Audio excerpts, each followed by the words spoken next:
Ça rend nerveux, ça rend malade. On ne fait pas son travail comme il faudrait. On est entouré de gens qui... À 79 ans, William Sheller brise enfin le silence, son lourd secret de famille, sa bisexualité et son adieu bouleversant. Avant de devenir l'un des auteurs-compositeurs-interprètes les plus respectés de France, William Sheller a traversé une vie marquée par les secrets, les blessures et les révélations. Né le 9 juillet 1946 à Paris, il grandit sans connaître son véritable père. Pendant près de 40 ans, il croit qu'un autre homme est son père avant d'apprendre une vérité bouleversante.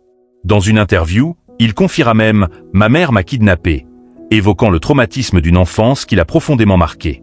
Très jeune, William découvre la musique grâce à sa famille.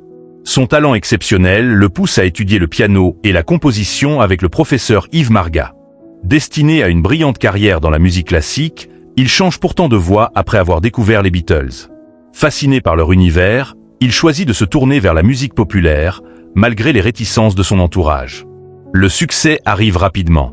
Compositeur recherché, il écrit notamment le tube Maïri Sadeh avant de lancer sa propre carrière. En 1975, Rock'n'Dollar le propulse au rang de star. Pourtant, derrière les projecteurs, Sheller supporte difficilement la célébrité. Préférant la liberté artistique à la gloire, il privilégie sa famille et poursuit une carrière fidèle à ses convictions. Au fil des années, il s'impose comme un artiste unique, mêlant chansons françaises, musique classique et influences symphoniques.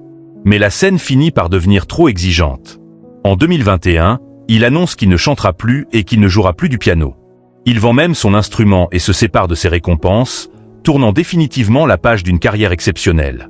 Dans son autobiographie, William Sheller révèle également des aspects très personnels de sa vie. Il évoque ouvertement sa bisexualité et son homoromantisme, assumant avoir aimé des femmes comme des hommes.